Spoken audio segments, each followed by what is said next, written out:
Thank you for joining me for Sefer HaMitzvos daily study, lesson 31. And lesson 31 is this lesson is actually going to stretch out over the next 4 days. We're going to talk about one mitzvah.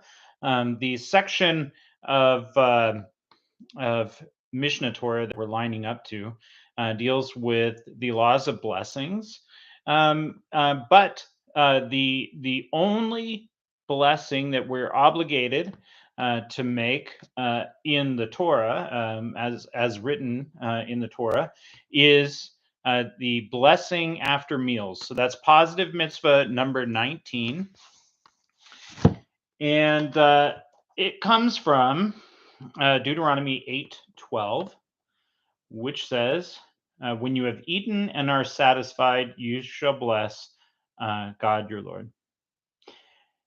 And so the the biblical obligation is to say a blessing after the meal, the which is laid down for us in Birkat Hamazon. The blessings that we say before eating for each of the things that we have, whether it be um, uh, fruit, vegetables, fruit from a tree, the fruit that comes from the ground, the all these things, but bread. When you have bread, um, and you eat a sufficient amount of it to be satisfied, then you are biblically obligated to say a blessing afterward.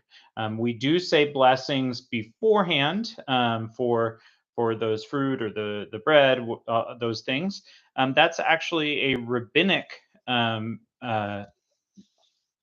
rule that we say those blessings beforehand. And it's interesting that the one that kind of for people who aren't Jewish is to say the blessing beforehand. That's because um, the Gospels clearly uh, show Yeshua making blessings before eating, and Judaism has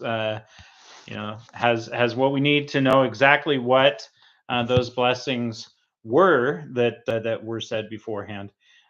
It's interesting. The Gospels actually also refer to him saying blessings afterward, which is that during, especially during his last meal with his disciples.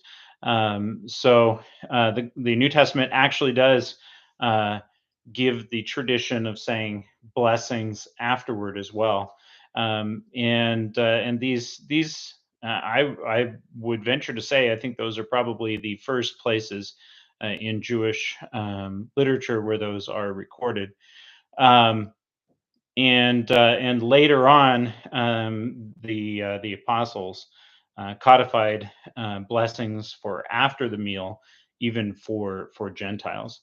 But the mitzvah here, Rambam is of course not interested in all that. Rambam is talking to us about the blessings after the meal, and we'll talk a little bit more about the blessings after the meal. My point in bringing up all of that stuff about the New Testament is a lot of Christians are actually just keeping the rabbinic command of saying blessings beforehand and neglecting the mitzvah to remember Hashem, that He gave us all of these things that we've filled ourselves up with, and that we're obligated to thank Him for those things. So let's do the rabbinic uh, uh, uh, blessings beforehand, but let's also not neglect the blessings afterward. And have a wonderful day. We'll talk some more about this tomorrow with God's help. Have a great day in every way. Bye bye.